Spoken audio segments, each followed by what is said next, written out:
wonderful musician by the name of Sapphire Lewis, whose channel I highly recommend, asked me quite a while back if I would make Welsh cakes, and I said I would. So, because I said I would, we're gonna do it today. So, I've pre-measured my ingredients. As I say, usually when I'm cooking in my own kitchen and not on camera, I don't pre-measure my ingredients, but it just makes it faster for this sort of a demonstration. I was going to say display, but I hope I'm making a display of myself. But for this demonstration. So, for this we need, first of all, 4 cups of white flour. Now yes, this is a liquid measuring cup, but I did use a dry measuring cup to measure my flour and put it in here. So, no comments regarding that. Next, we want to add, I gotta remember what my recipe is here. Next, we're going to add 4 tablespoons of baking powder. No, I take that back, that's 4 teaspoons. 4 teaspoons of baking powder. Now 4 tablespoons would be a bit much, so 4 teaspoons of baking powder, a half teaspoon of salt, and we're going to whisk that all together. Get it worked through. This bowl is probably not quite large enough. It's going to be pushing the edge by the time I get there. But we'll see how we do. I may have to transfer it into another bowl.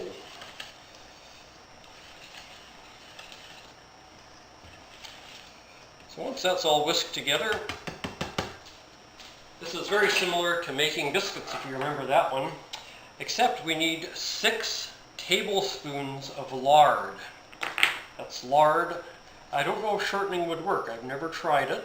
I guess if you want to experiment, if you're not really the kind of person who likes to use lard, or if you're a vegetarian, well, if you're a vegetarian, you might have a problem with the milk as well. But anyway, you could try with shortening. I don't know. I've never have, so I don't know if it would work or not. That would be an experiment for another day. But 6 tablespoons of lard, and 6 tablespoons of softened butter.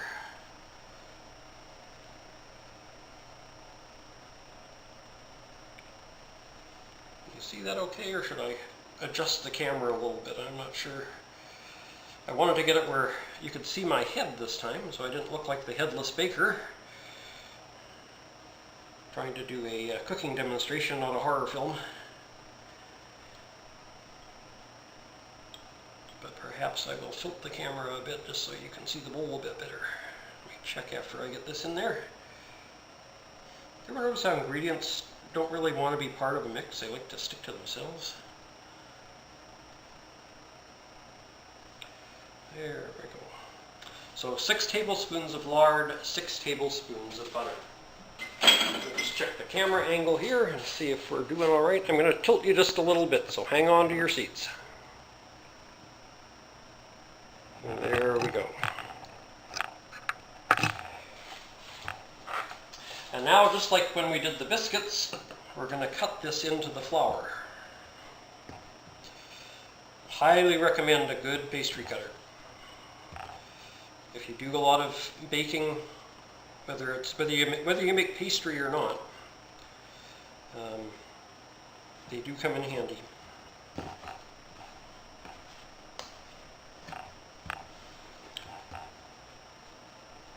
And if you are watching or trying to do this as we go, I once again recommend washing your hands before you start. Anytime you're going to be in the kitchen dealing with food, always wash your hands.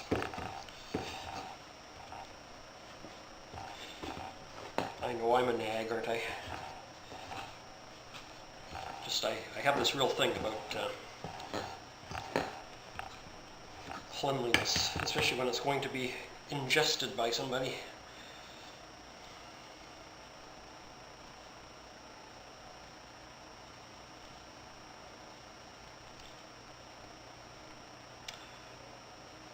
So any of you out there who are Welsh and watching this, if I'm doing this totally wrong, you'll have to let me know, but this is the recipe I have.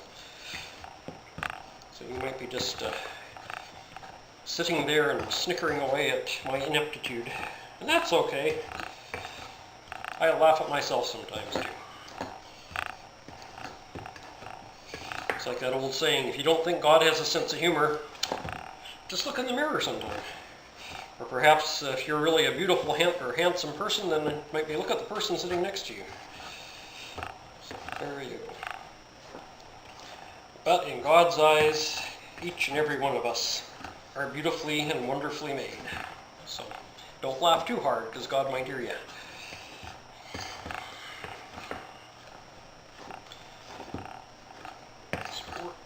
And you want it to resemble real fine crumbs. It's almost like if you're making a pastry.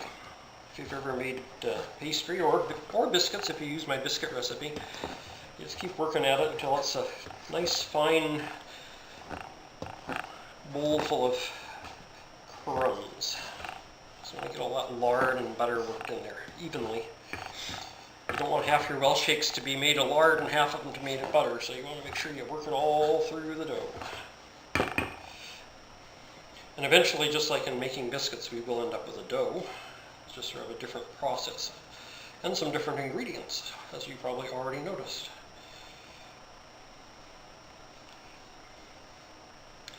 And there we go. Nice, crumbly dough.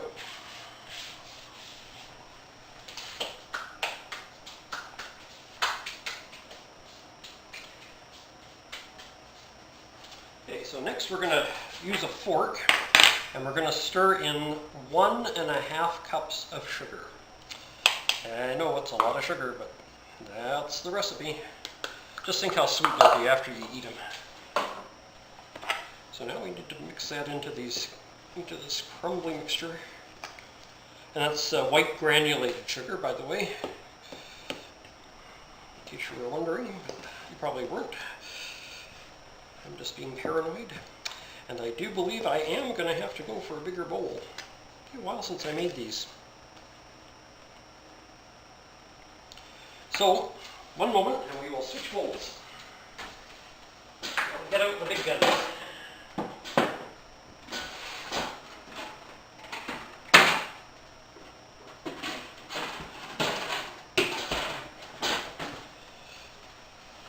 That's not a bowl. That's a bowl.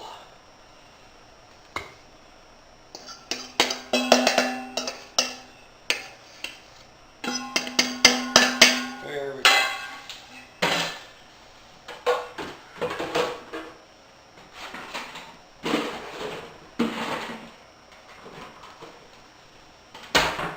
I better check the camera angle again and see if we need to raise up a bit here.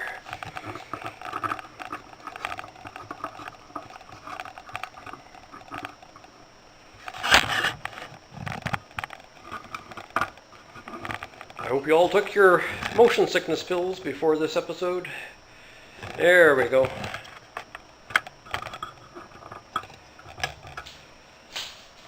So, now as you can see, we've got our mixture there. What did I do with my fork? I got rid of it. Well, I'll get a clean one out. Alright. I put my other fork in the sink, and the sink is probably clean, but again, cleanliness is important when food preparation comes in. So just in case it got contaminated in the sink, we will use a clean fork. Next, we are going to add to our mixture 1.5 cups.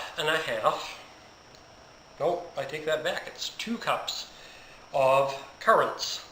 Now, you can use currants, raisins, or sultanas. Currently, I'm using sultanas for no raisin at all.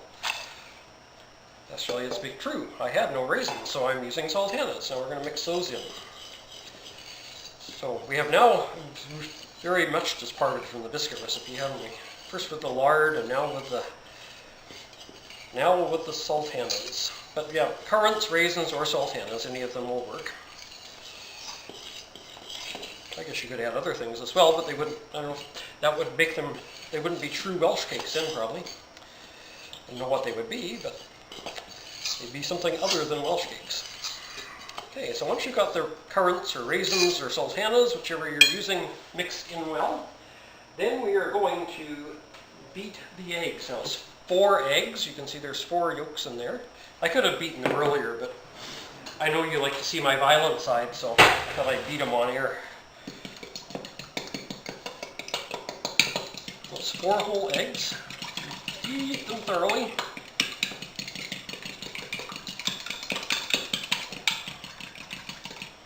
There we go. And we're going to add that to our bowl. And notice today I'm a little better prepared than I have been in the past. And I have my spatula right here. I didn't have to go hunting to see where Mrs. Wygath had hidden it on me. She actually put it back where I usually keep it this time. I think that joke got old fast, so there we go. She's a sweet lady though, so don't get me wrong. I love her dearly. And she takes good care of me, and I try to take good care of her. So now we're going to mix that egg into the mixture, which is going to look kind of weird. It's going to go all more lumpy and gooey and strange. So you're going to have sort of this mixture with golden lumps. Now the next part, the recipe calls for 8 tablespoons of milk, which is approximately, give or take a little bit, half a cup of milk.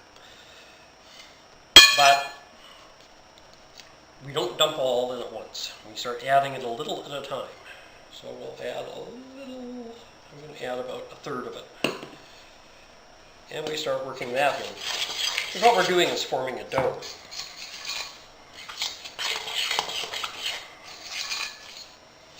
And there have been times it's actually taken a little more milk than the recipe calls for, so it's kind of a add milk as needed sort of thing. So you can see it's slowly starting to form a dough, even though it's not one big ball of dough at the moment. It's for a lot of little balls of dough.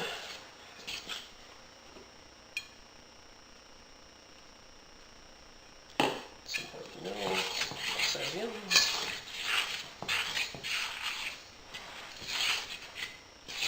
I think in this case it's probably going to take the full 8 tablespoons. Coming along nicely. Spatula again. Now this time I was smart. I didn't put my spatula in the sink. I set it inside the cup the eggs were in.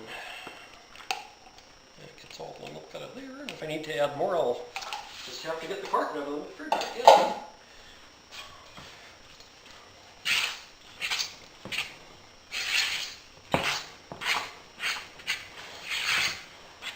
Now, as you can see, we've formed a dough, almost looks a bit like a chocolate chip cookie dough, but it's not. I promise you, it is Welsh cakes. Now, this is a 2-part process with Welsh cakes because once you get your dough made,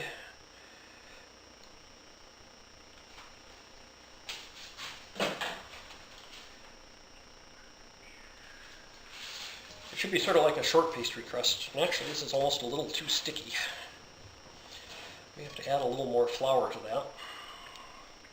Because that's the problem. So it goes from one extreme to the other very quickly. So I think I will add a little bit more flour just to try and get it not quite so sticky.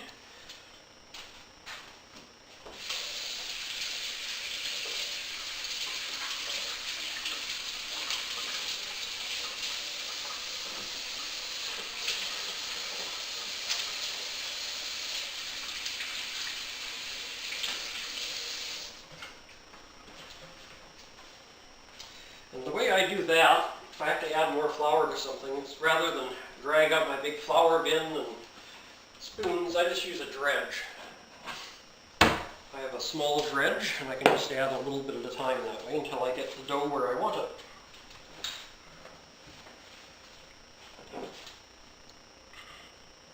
So I'll just sprinkle a little over the top here and try and work that in. It's okay, get your hands in there, have fun. Remember when you were a kid, you always said you were going to do something like this. So for now I got dough all over my hands, it's harder to use the dredge. Well, Silly me.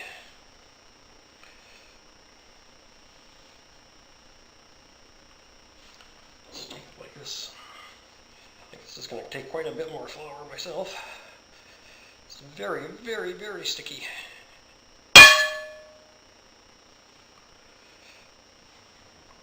This gigantic bowl that I'm using was actually my mother's bread bowl. I remember as a kid she would make fresh bread in this bowl. She put the towel over the top to wait for it to rise. There we go. This is really sticky today for some reason. Don't watch I don't lose my ring there. Forgot to take it off.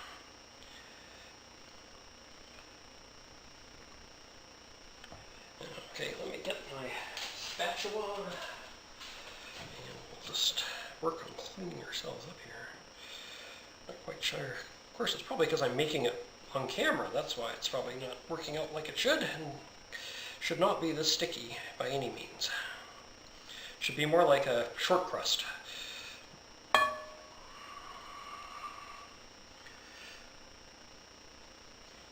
So maybe I got carried away with the milk. That's what happened. Just wasn't looking like it was ready yet, and I added probably too much milk. So shame on me. Alrighty, I'm gonna put you on pause in a second here when I get my fingers clean enough to do so. And I'll try and sort this out, and then I'll tell you what I did to get it, how much I had to add, because standing here watching me add flour to the mix until it's okay is going to be kind of boring.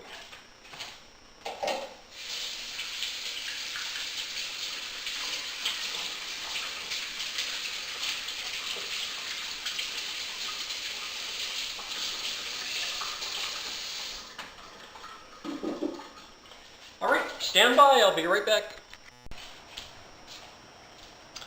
Alright, so we're back, and as you can see, that's what your dough should look like. I figured out my mistakes. I made two. The first one is the recipe calls for 4 regular eggs, and I used 4 extra large eggs. So of course that's probably should only have used 3 extra large. And I was too quick putting my milk in. I should have put it in more slowly and made sure it was, check the dough as I was going. But it was not an incorrectable problem. I ended up adding 3/4 of a cup of flour to the original 4 cups, but there is our dough. And now we're going to have to go on pause again, because to make Welsh cakes you have to chill the dough for 2 hours. And I'm sure you really don't want to look at the top of my kitchen countertop for 2 hours. So I'll put you back on pause and we'll pick this up in 2 hours time once the dough, if I can speak correctly, though I have not been drinking the cooking cherry, once the dough is chilled, and then we can cook them, and we cook them on a griddle. So, or you can use a frying pan, electric frying pan. I have a griddle on the top of my stove. I haven't decided if I'll use that or my electric fry pan yet, but when we come back, the dough will be chilled, and we'll be ready to make our Welsh cakes edible. I guess you could eat the dough, but I've heard of cookie dough ice cream. Anybody want to try Welsh cake dough ice cream? Might be good. Anyway, see you in a little bit. God bless.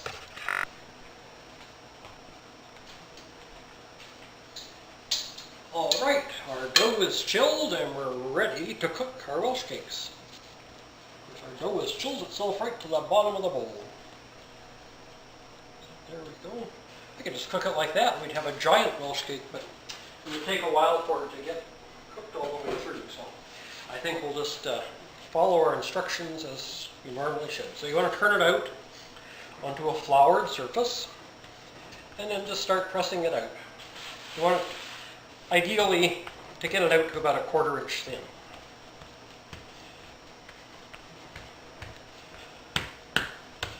You're going to get a little flour on it, that's normal. So just keep pressing it, working it out. You could use a rolling pin, I suppose, if you wanted to. If you do that, I'd put a piece of wax paper over the top and do that to really roll it out. So, as you can see, I decided to use my electric skillet, and I've got it set to low heat. That'd be about 225 degrees Fahrenheit would be low heat. I'm part of it's I'm being lazy. That's why I'm using the skillet. It's just easier to clean afterwards than the griddle on my stove. But the other reason is it's probably easier to film over here on the counter than if I use the griddle on my stove, where it's a little bit tighter quarters. So once we've got that squished out to about 1/4 inch, I use a biscuit cutter. You can use a water glass. It's probably about the same diameter. It might make a little bit bigger, but just something to cut round circles.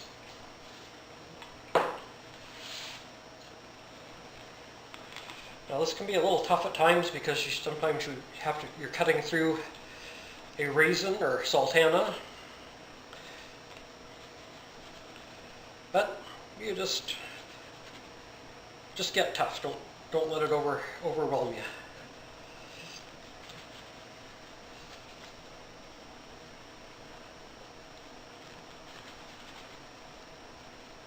So we'll get these cooking while I cut out the others. You just want to cook them till they're golden brown.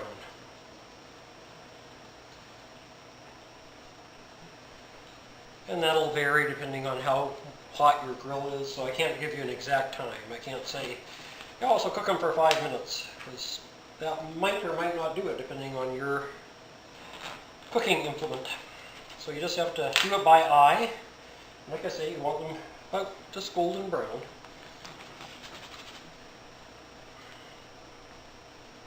Now one thing I'd recommend if you don't have one is to get a flexible spatula or flipper. It's just easier to get underneath to turn them than if you have a stiff one. If that's all you have though, it'll work, I guess. I just find it a little easier with a flexible one to get underneath. Same with doing cookies. It's easier to get the cookies off the cookie pan if you have a flexible spatula. You can pick one up at most cooking shops, maybe even Walmart here in the States and Canada, or I believe it's Asda in England.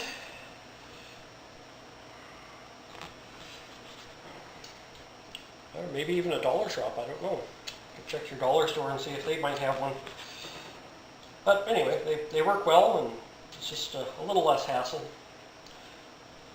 I'll just go ahead and cut these out, and we'll have a little production line going here. Henry Ford would be jealous, I'm quite sure. After all, you couldn't eat a Model T. So Sapphire, I'll print up the recipe as well. So if you'd like, I will email it to you. Anyone else who would like me to email them the recipe, it's y_gath_62,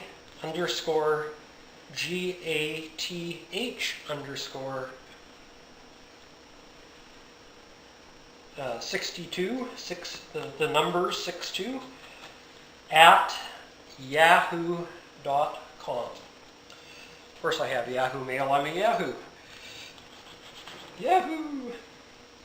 Anyway, if you would like the recipe where you can print it off, send that to me. I'll send it to you you can tell me if you'd prefer it in Word format or PDF format, and I can send it to you so you can then print it off and have it for your home cookbook. I have a binder that when I come across recipes, or if I make up a new recipe myself, then I type it out and put it on a sheet of paper and 3-hole punch it and keep it in a binder. And my wife, who's a very organized person, actually took my binder one day and divided everything up nicely for me. So I have a section on breads, and a section on cookies, a section on cakes, etc.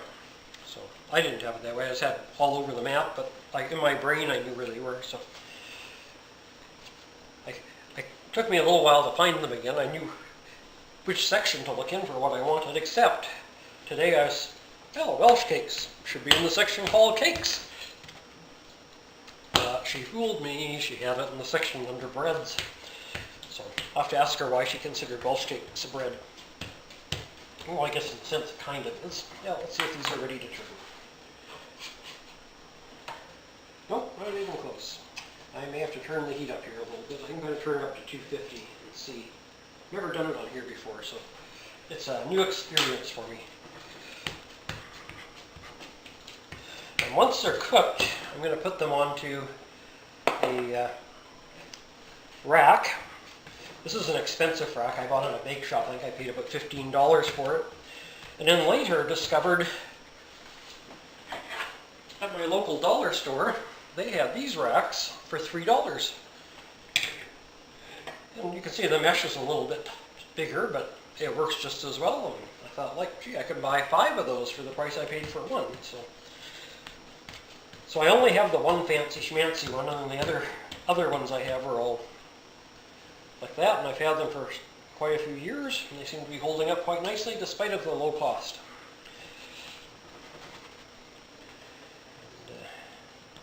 Isn't this exciting, watching me cut circles? It's like playing with Play-Doh when you were a kid. Only in my case it wasn't Play-Doh, it was plasticine. That's how old I am. Never heard of Play-Doh till my daughter came along. I don't know if they had it when my son was little or not.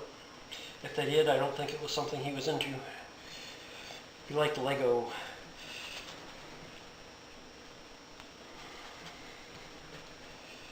I think he still has a pillowcase, a big pillowcase full of Lego that he collected over the years. I imagine it would be my granddaughter who plays with it now. Wink, wink. All us guys never really grow up, and that's why we like it when our kids have toys, so we can have an excuse to play with them. That's the truth. Most guys will deny it, but it's the truth. Remember one year for Christmas I wanted a mechanical hockey set, which was a toy you played with. It had rods that went down the end, each end, to control the players for your team. Sure enough, I was granted my request. Poor flower here. And I got my hockey set. And I think my dad and I played 2 games. And then some good friends of the family came over to visit. And Mr. and Mrs. Walker. And of course, being I wasn't all that old at the time, I think I was 6, about 8 o'clock Christmas Day night, I went to bed. And my mother told me that my dad and Mr. Walker stayed up till 2 o'clock in the morning playing on my new hockey board. So I really think he bought it for me for himself, not because I wanted it, but because he saw the potential for him, you see. So all us guys are pretty much the same. We're big kids at heart. And I think that most women admit it. There's a little girl inside there too. They're just better at hiding it than the guys are.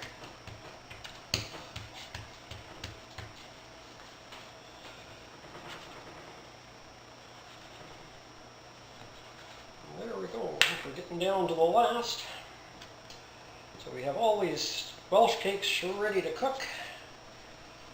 I think I'll just make that one a round one by hand. There we go.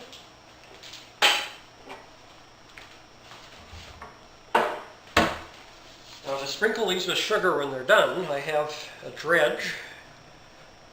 And it says it's powdered sugar. How about that? That was probably my wife. She likes labeling things.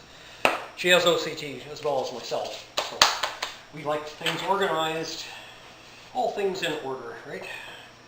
I label things too in my garage. I don't know why these are not browning like they should. Turn the heat up a little more because these should be browned by now. Maybe I should have done it on my griddle on the stove like I usually do, instead of trying to be smart. A little more light on here. I think I got about as much light as I can. There, so anyway, while these are cooking, not much to do, rather boring for you watching. So you have your choice right now. You can watch the paint dry on the walls, or peel, whichever the case may be, or you can watch the Welsh cakes cook. I say I'm not quite sure why they're taking. I turned it up again. I'm up to 300 degrees Fahrenheit now, which is probably hotter than you should have to turn it up for them to cook. This should be just lightly greased. You could use, if you're using something with Teflon or whatever on, you could just use a spray like Pam cooking spray. Or if you have what I use rather than buying Pam,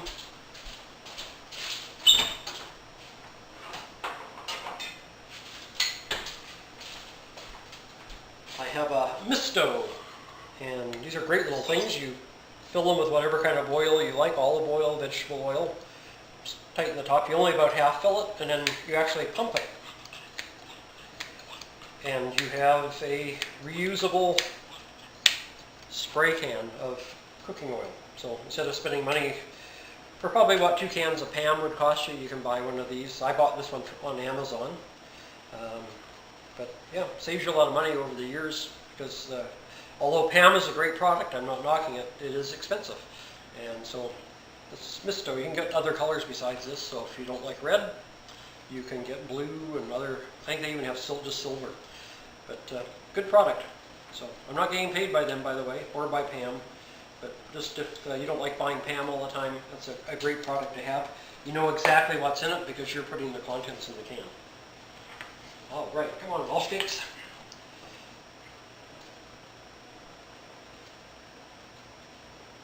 It's going to be stubborn today. So, all right, I'm going to put you on pause because this is going to be pretty boring just watching this, and we'll come back when they're ready to put the icing sugar on. I'll bring you back. All right, so our first batch are ready to come out. So as you can see, they're nice and golden brown. Let's turn them out here onto the rack to cool.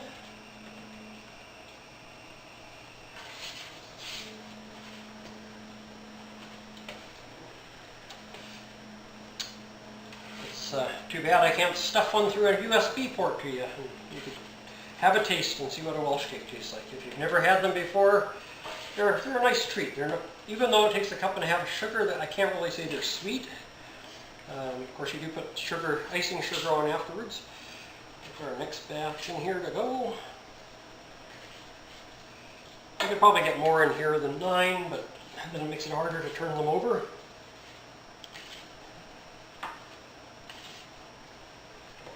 Try not to get too much flour with them because nobody likes a mouthful of flour. So we have those on. So now you just take your powdered sugar. And like I say, I have mine thing. Just sprinkle them lightly with powdered sugar, just on the one side, and they're ready to serve with tea or coffee. If you don't have a dredge, again, you can buy them cheaply at the dollar store. This is a professional grade 1 that I got at a cooking shop. If you live in the States, Williams-Sonoma is a fantastic cooking supply shop I recommend. In Canada, there's Williams Food Services, which is an online store. But you can also get them on Amazon.ca, Amazon.com, or Amazon.uk, I'm sure. I do know the little one I use for my flour, again, was a dollar store buy. And I think there was a pack of 2 for $3. So that's another option. It's a little bit bigger hole, as you can see. The holes are bigger. So I don't mind this for flour, but I wouldn't want to use it for the powdered sugar. A little finer hole there. I also have one of these filled with cinnamon that I use if I'm dusting cinnamon on something. So, or if you like cinnamon toast, you make toast, butter it, and then sprinkle powdered sugar and cinnamon on. It's quite good. It's like a fake cinnamon roll. Anyway, there we have Welsh cakes. I'm not going to bore you with making you watch me cook all of them, but you can see what they look like when they're done. Nice little cake. And I'll just break one in half, cooked inside, and I bet your mouth is just watering right now, and you'd love to taste one. So I'll post this on the video on YouTube. You can follow along as I bake. If you would like the recipe, I highly recommend you email me. Again, it's yahoo.yahoo.com, and I'd be happy to email you a printable copy of the recipe. All right, my friends, God bless you. Take care. I hope you've enjoyed the video, and bye.